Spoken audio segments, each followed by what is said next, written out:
Hey everybody, it's Mark DALLMAN here, the meeting planner's best friend. Thanks for coming. This is actually our 10th Facebook Live event, and it's great having all of you here, and I appreciate your time and having you watch our event. So thank you so much for being here. As always, I want to thank all of our first responders, all of our hospital workers, all our people that are taking care of us, and also want to make sure that, that we show them the love, basically, to say thank you for everything that they do. And today I'm going to focus on a COVID contract checklist. And one of the reasons I put this together is that there's a lot of people that are still getting contracts that they need to cancel, rebook, move, whatever it may be. And the tough thing is the things that you need to look for, the things that are important. And because I've looked at tens of thousands of hotel contracts, I want to give you some pointers because obviously I'm a meeting planner's best friend and that's what I do. So we're going to go through a checklist today, and I hope you really get some great information out of it. So thank you for being here. Also, make sure to ask questions into our live feed that I'll answer right basically near the end of the event. But just type it in the comments section. I'll be there to answer questions as they come in. So again, thanks for being here. All right, state of the industry this week. Honestly, I didn't know if I was going to talk about this today or not, but I just have to. I'm from Minneapolis. I grew up about a mile from what happened this week and the last couple of days. And I just want to say that I'm sad by what happened. So I hope everything can heal. I hope people can heal. There's a lot of great people in Minneapolis. And I just want to pray for everyone involved. So, because it's my city and it's where I'm from, and it's sad to see. So anyway, let's move on from that. The other state of the industry this week going on, Vegas opening up next week. Vegas is looking up to open up June 4th. So you're going to see major properties open up, Cosmo, MGM, Bellagio. A lot of these properties are going to start opening up and welcoming visitors back. So that is going to be huge for our industry. Another thing that happened this week was the Marriott furloughs got extended. Obviously, again, another sad day. And a lot of friends and hotel sales friends that I have personally that are still out of a job. And that's always a tough thing. Even CVent had some major layoffs this week. That happened also. There were some other, we've talked about multiple times, all the different hotels that would be coming up with different promotions, things like that. I want to make a couple mentions. Benchmark Hotels came out with a great promotion where they basically have no attrition or cancellation until 60 days prior for anything that's booked through March 31st of 2021. So that was a great promotion. So thank you, Benchmark, for putting that together. Also, ALHI put their own program together. And they actually have a really great piece of information. Michael Dominguez, as a lot of you may know, basically running the show there at ALHI. And they put together a great travel safety guidelines sheet that I thought was really good. They're also offering 50% attrition for business that arrives before the end of the year with their properties. So I was also happy to see this week that Spain even is welcoming tourists with no quarantine starting July 1st. You're seeing Cabo, you're seeing the U.S. Virgin Islands, and many other islands that are going to be opening up here in June and mid-June, things like that. So I think the nice thing is we kind of talked about this a little bit where we're kind of getting through the end of May here. June is when things are going to start opening up and people are going to start traveling again. People are going to get out of their houses. Hotels are opening up. Hotels are ramping up.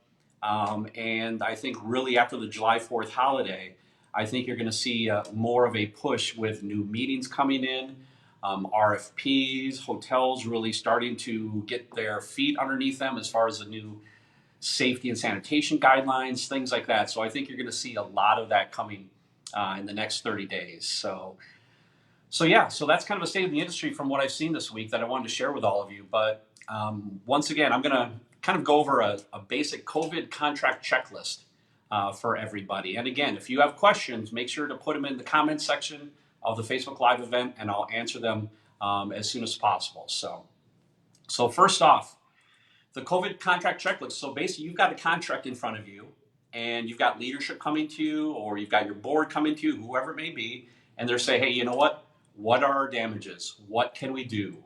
What options do we have? This is why I wanted to help you with this.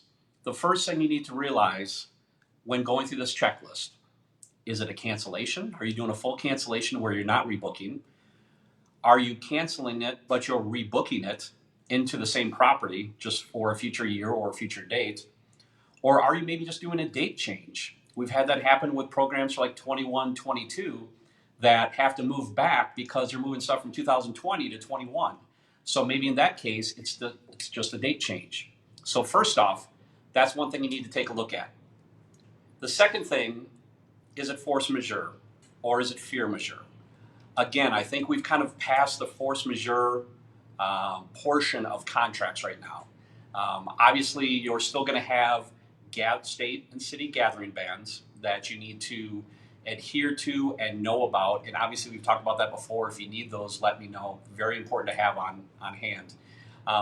So the force majeure part, how are you going to get out of the contract? Because a lot of times, based on what you have, and I can tell you, I've probably helped 20 planners just from doing these Facebook Live calls the last 10 weeks, where they've sent me a contract, and we basically, unfortunately, didn't really have a force majeure or something to stand on. We basically just go to the hotel's mercy and say, hey, you know what?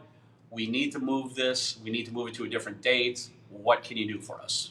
Okay, so again, knowing what angle you're going to play, whether you're going to pull a force majeure. I can tell you in a lot of the hotel contracts that I've put together for my planners, we've got an economic conditions clause, which is important to look at.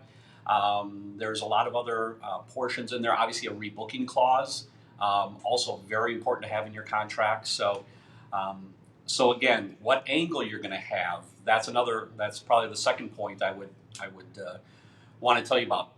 The third point is check the cancellation clause numbers. Okay, so you have the cancellation clause in the contract. What do the numbers say?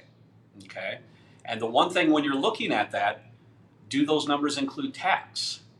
Do the numbers include total revenue? Do they include food and beverage revenue or food and beverage minimums? Those are things you need to take into consideration.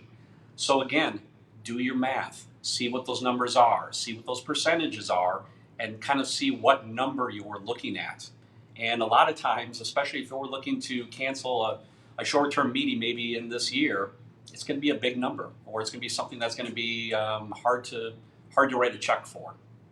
Okay, but know those numbers. And the other part I want to get into, again, is it total revenue or total profit? This is one thing that is very important for you with moving forward with your contracts, is having it based on profit, not on total revenue.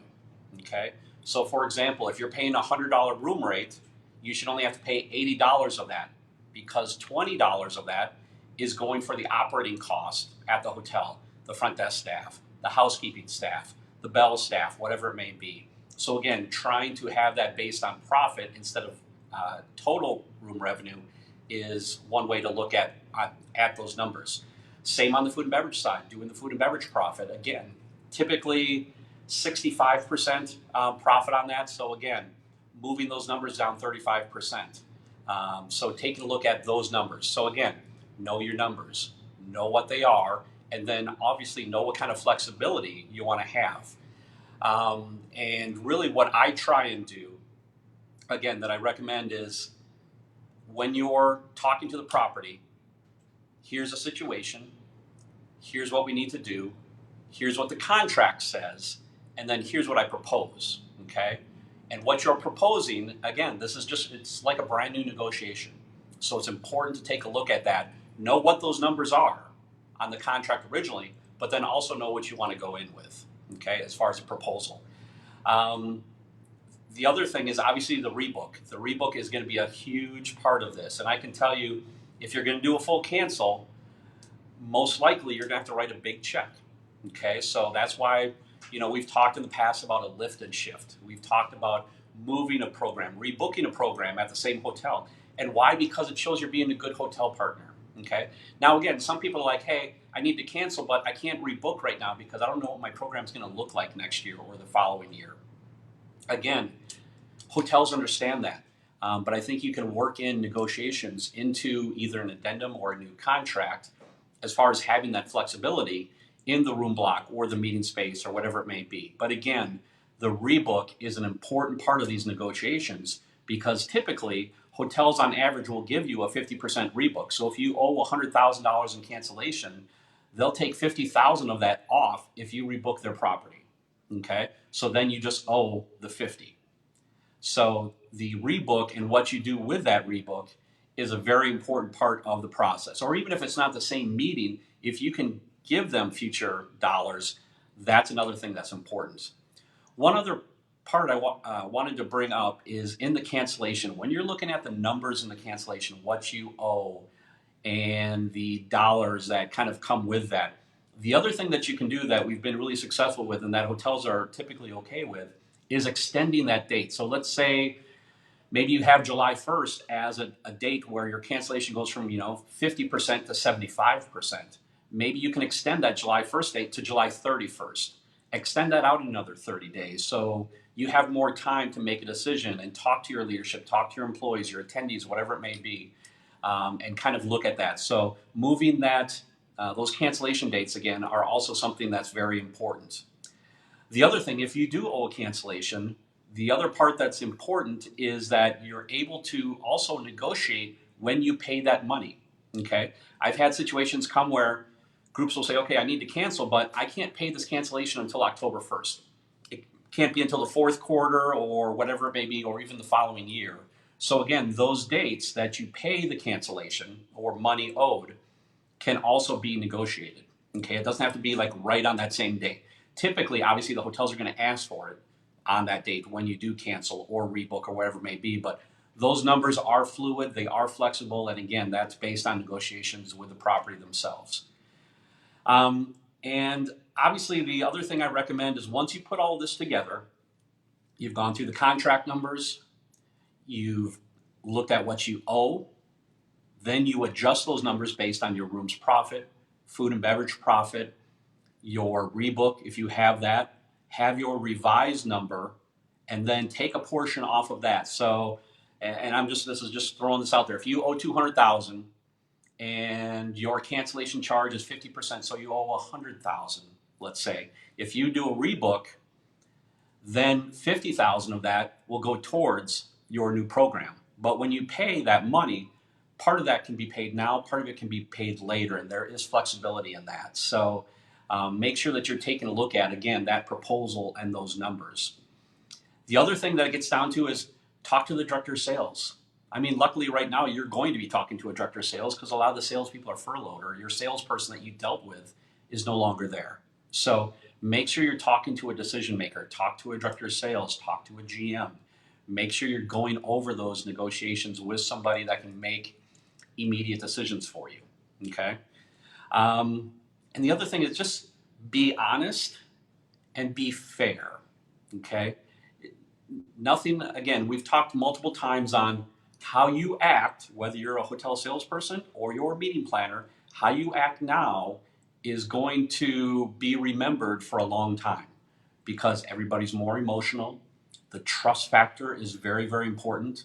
The safety factor is very, very important. We talked about this last week with Shauna, where she talked about being the mama bear of her attendees, right? So when they're booking business with you now, it's so much more emotional because they want you to take care of their people. So what you do now, how you act, how you negotiate is going to be remembered for a long time. So again, be honest and be fair when you're talking to the hotels or hotel salespeople are talking to the planners.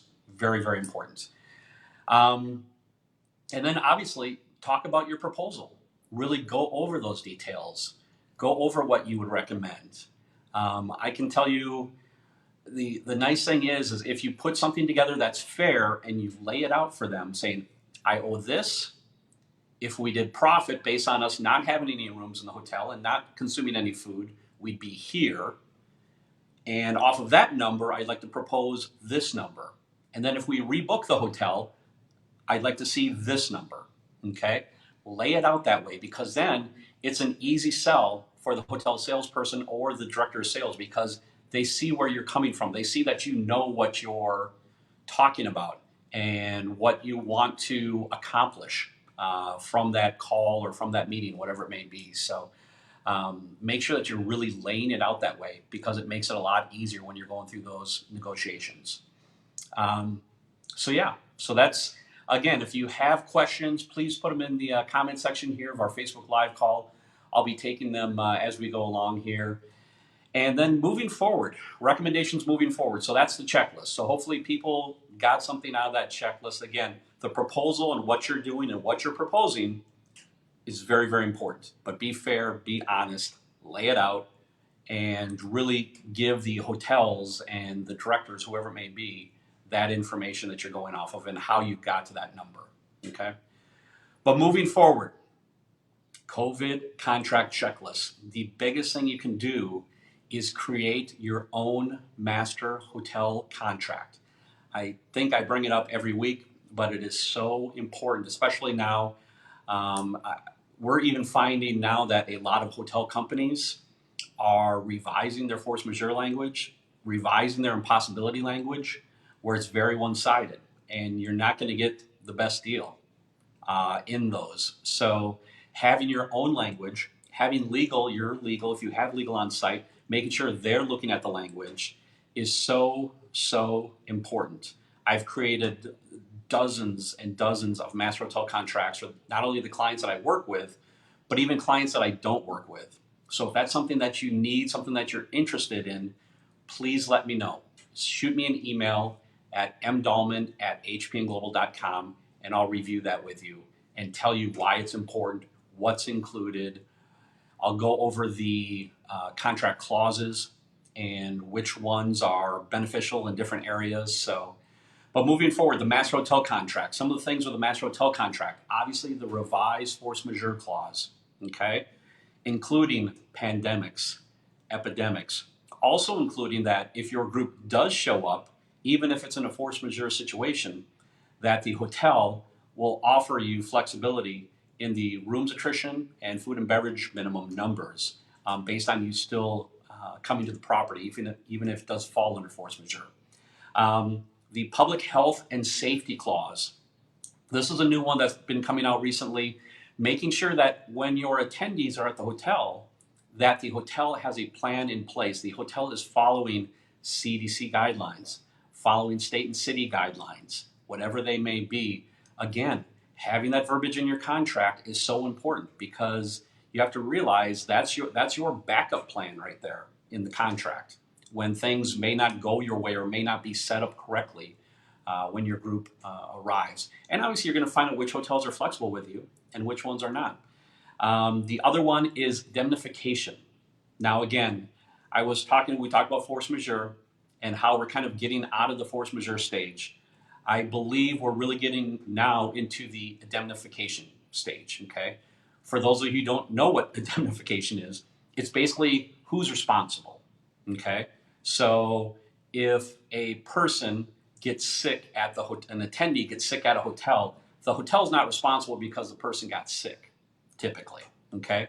Now, what we're seeing now is that we're having planners send basically waivers to the attendees that say, okay, if you do show up to the meeting that we're hosting, you're not going to sue the association or the corporation because you got sick, okay? And then also that same information with the hotel, where the person that's hosting the meeting, the hotel, with the group or the corporation association, there's indemnification between those two parties. So again, the indemnification is a very, very important part of that, because again, a lot of people they're worried, because what if I show up at the meeting and I get sick at the meeting? Who's responsible for that? Okay, so the indemnification clause is very important. So making sure that that verbiage is revised and you have verbiage in there that you feel comfortable with. Again, you need help on that, you let me know. After indemnification, and I've talked about this before too, is the lowest group rate clause. So we've gone from the force majeure where we're canceling, now people are showing up, it's an indemnification clause based on who's going to be responsible. The next thing you get into is a lowest group rate clause, because there's going to be so many hotels that really don't have the business travelers yet. They don't have the leisure travelers yet. And your group business is going to be what's in house. So when the hotels are selling their remaining inventory, it's going to go online just like it has in the past. But I think that's going to be even more so now, based on the occupancy levels and things like that. And hotels is trying to put any heads in beds basically that they can. So the lowest group rate clause is going to be very, very important for all of you to keep track of moving forward.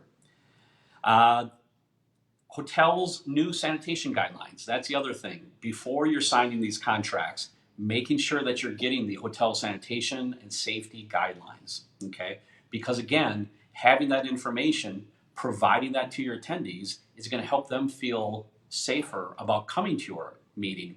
We've talked about the one that Connect Conference did for their program coming up this August in New Orleans, where they sent out a 2-page document about what they were doing, how the expo hall was going to look like, what they were providing as far as PPE, all that kind of stuff. So those things are very, very important to have on hand and also provide to your attendees, because, you know, honestly, I wouldn't go to a meeting unless I knew what the venue or the organization was doing for me as an attendee to keep me safe.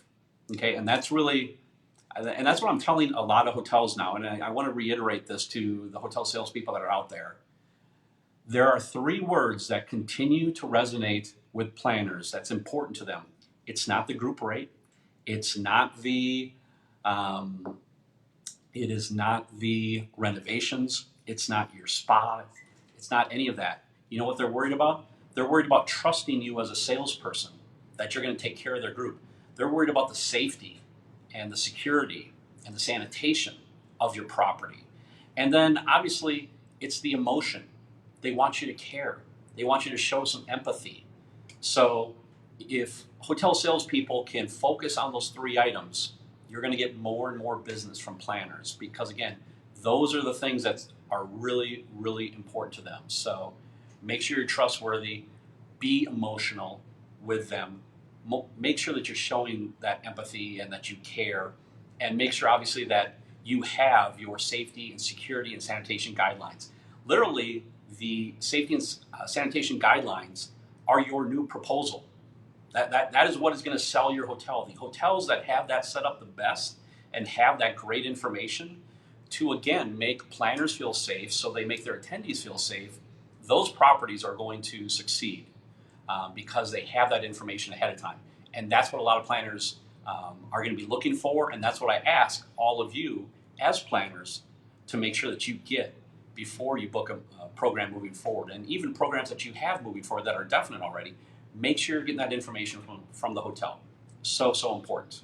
So anyway, so hopefully that was a great checklist for everybody.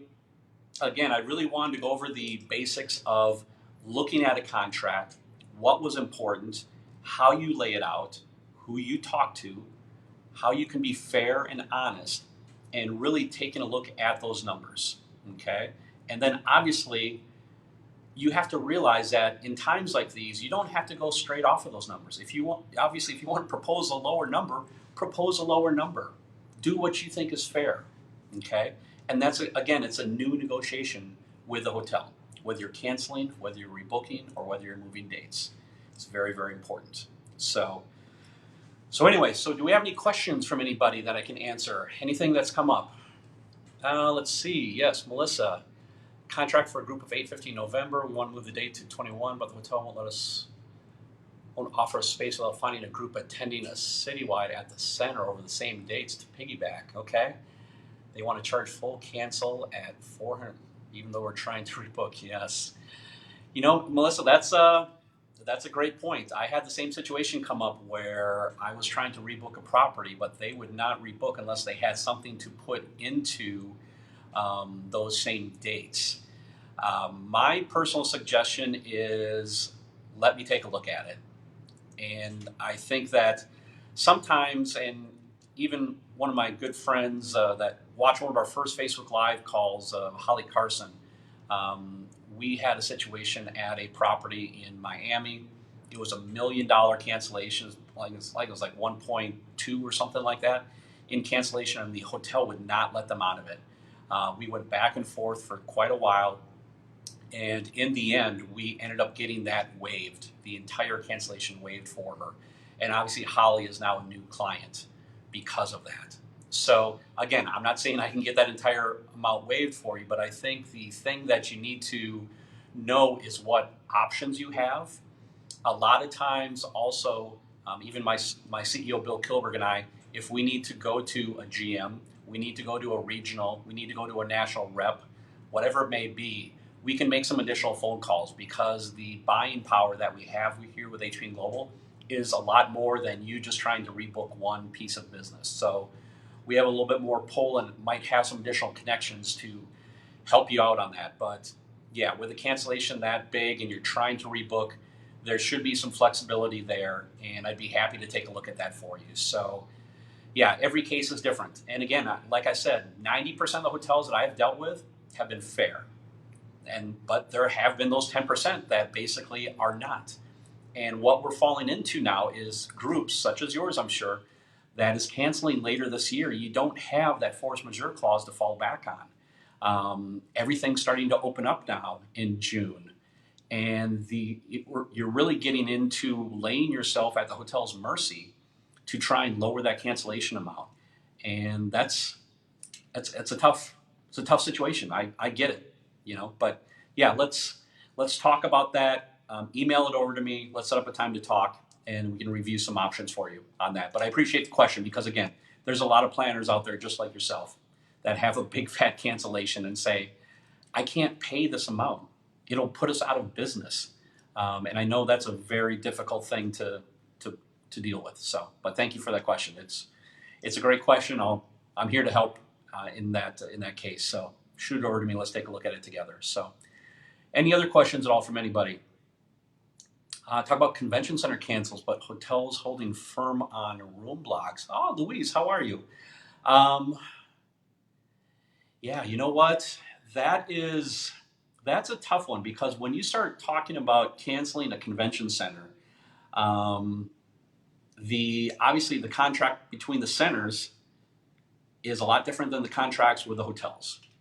And again, that's almost like a double negotiation. And trying to cancel a convention center or a citywide type of program and trying to find new dates for that is extremely, extremely hard. Trying to rebook one program into some future dates for the following year is a lot easier. But when you need, 5, 10, 50 hotels for a citywide and you're trying to find some new dates, that is a very difficult situation. And with that, I personally, if it were me, you would need to talk to the CVB rep. We'd need to talk to the convention center contact. Because again, when you're dealing with convention centers have, I think they have more pull over hotels. Okay, so again, if you're going to hotels individually and they're like, nope, you owe us this, you owe us that, whatever it may be. But if you go to the convention center contact and say, okay, here's some dates, here's what we want to do, we want to move this citywide convention, you need to go get us some room blocks and talk to these properties individually. That, I believe, is a conversation for the convention center. Because again, this is a convention center piece of business, not an individual hotel piece of business. So again, in a situation like that, make sure that you have somebody on your side. Make sure that, hey, contact me, contact another HPN rep you work with or whoever it may be, and let us kind of walk through some options with you. Because again, when you're talking about moving to citywide, that's a big, big undertaking, a lot harder than just doing a simple rebook for a following year. So yeah, that's a great question though, Louise. And again, in a situation like that, have somebody else take a look at the situation, take a look at what the hotels are offering, take a look at what the convention center is offering, but work with the CVB and the convention center leaders on rebooking that. So you're welcome. Thank you, Louise. I always appreciate your questions. So, but yeah, I think that's a tough one. It really is. So, any other questions out there from anybody? Anything else coming in?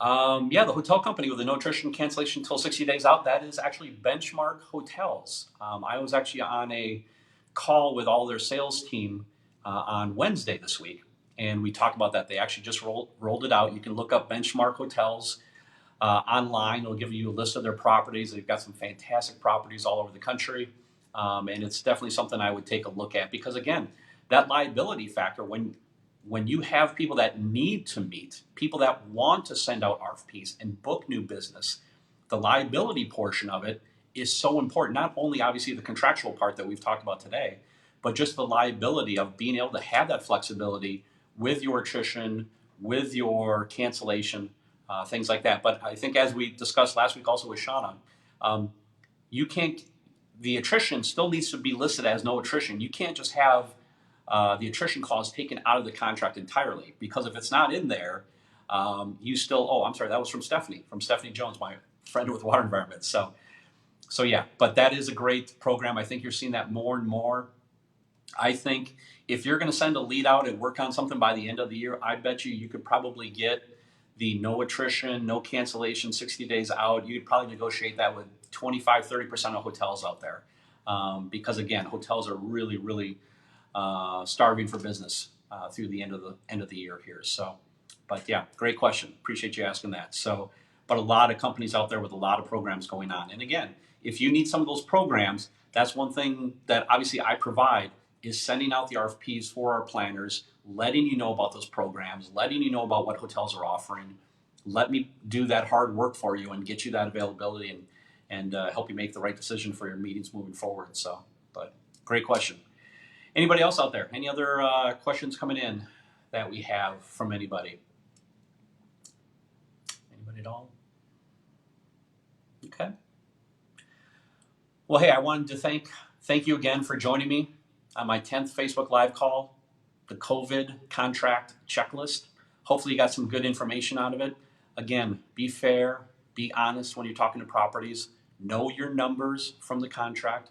Know what the profit numbers are from the contract.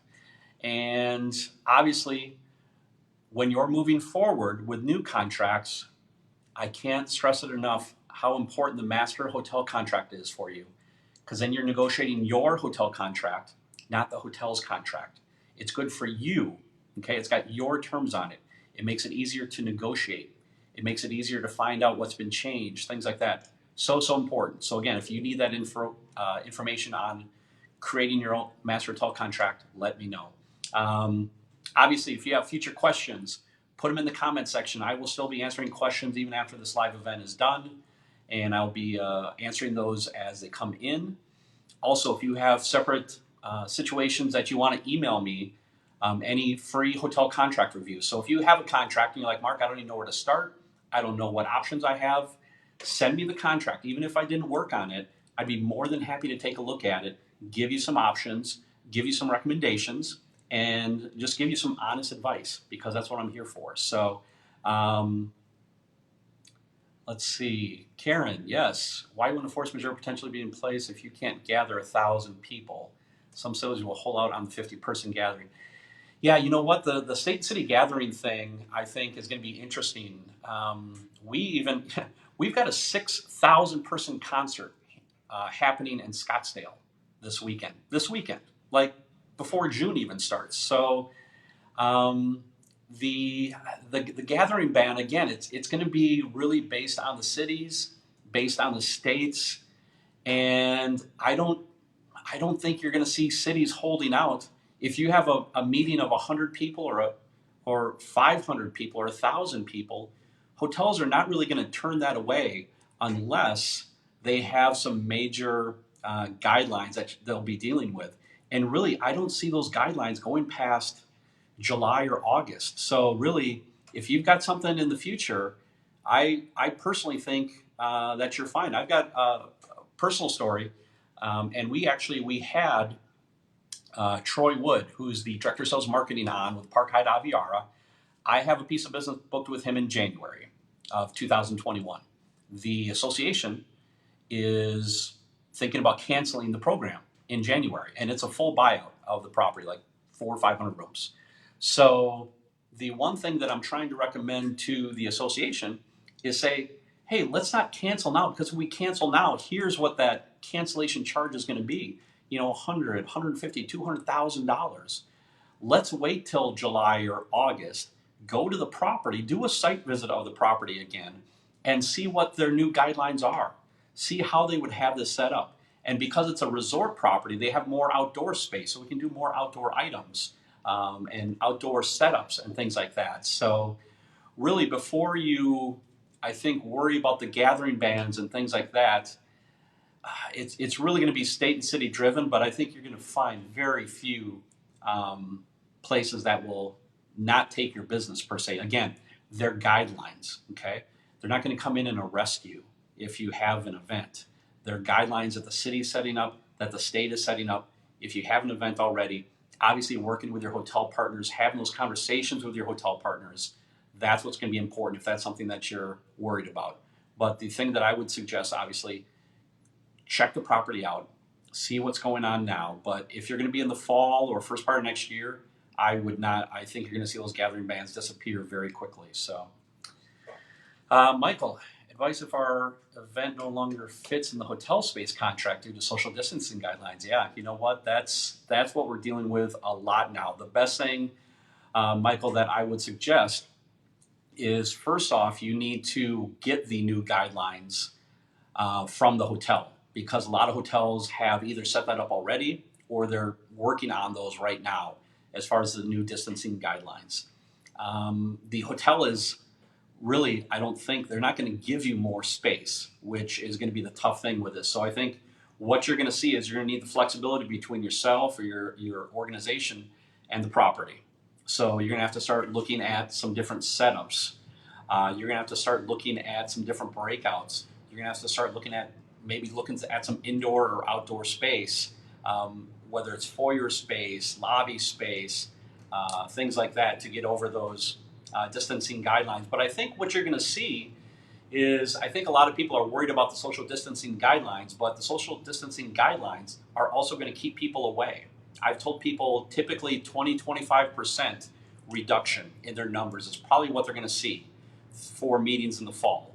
So if you're going to have that reduction, you're taking that reduction out of your space. So if you're planning on 100 people and the social distancing gets you down to 80, you're probably going to be at 80 people anyway, based on the people that aren't coming to the meeting, based on the fear and the social distancing items and all of those things. So I think they'll kind of go together for the most part, unless you have a very intense type of setup. I think the only thing we're going to run into a lot is if you're setting up a theater for 500 people and the ballroom fit, maybe 600 people, and now you got a social distance, theater style, that's obviously a big issue. So again, see what the guidelines are with the property, work in your revised numbers though, of how many people you think are truly going to be there, and then really see what kind of flexibility you have. I've seen a lot of properties using foyer space with TVs set up in the foyer area.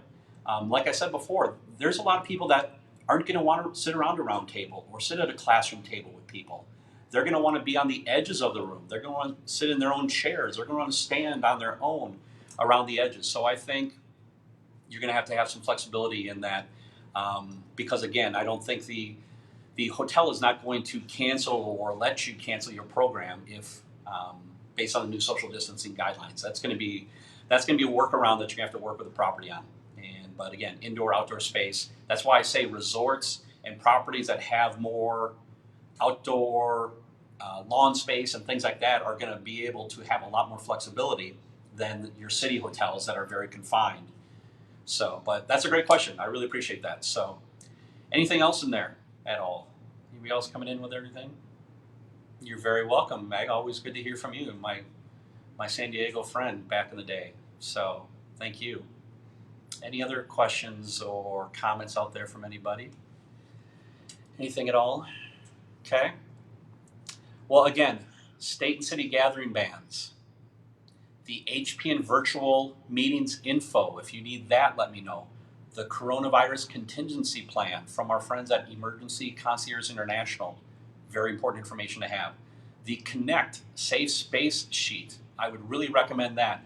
And also, if you get a chance, again, Michael Dominguez and his team with ALHI put together a great the travel safety guidelines. I would really take a look at that. That's really a great piece of information that they put out this week. So, but thanks everybody for being here. Again, please take care of each other. Please stay safe. And if you have any future hotel contracts you want me to review for you, I'll review them for free. Be more than happy to give you some open and honest advice. And you can email me at mdallman@hpnglobal.com. All right. Mr. Kilber, hey, thank you. I appreciate that. Our CEO, Bill Kilber, chiming in. So thanks, Bill. Hey, thanks to everybody for being here, and we'll see you next Friday. Take care.